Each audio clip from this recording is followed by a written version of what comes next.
ચાલો ફ્રેન્ડ્સ, આ ફરાળી સાબુદાણાની કટલેસ બનાવવાનું ચાલુ કરીએ. હવે આપણે આ સાબુદાણા લીધા છે, આપણે વજનમાં 350 ગ્રામ લીધા છે અને 3 થી 4 વ્યક્તિને આપણે થઈ જશે કટલેસ.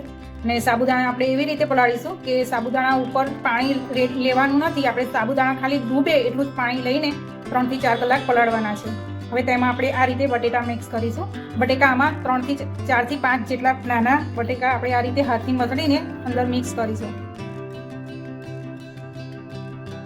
હવે એમાં આપણે આ શેકેલા સિંગદાણા લઈને તેનો આપણે મિક્સરમાં ભૂકો કરી લીધો છે, અધકચરો ભૂકો કર્યો છે, એ આપણે એડ કરી લઈશું.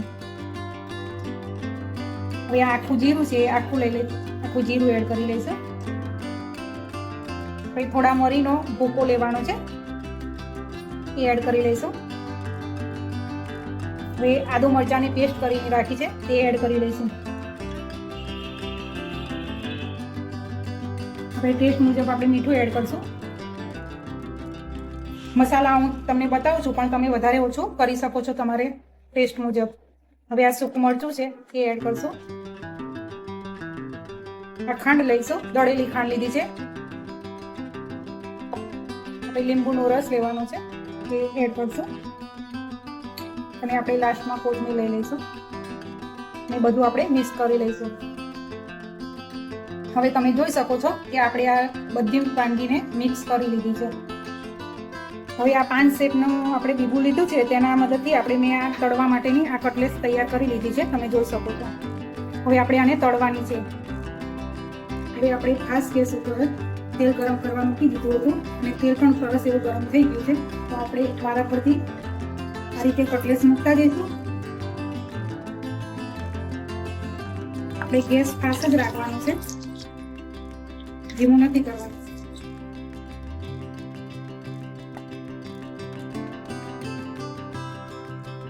જે થોડો બ્રાઉન કલર આવ્યો છે તો તેને આપણે આ રીતે પલટાવી દઈએ.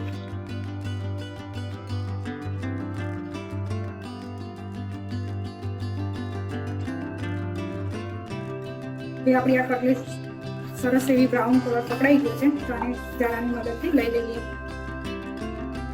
તો આપણી આ કટલેસ તળાઈને રેડી છે, તો આપણે સર્વિંગ પ્લેટમાં લઈ લઈશું.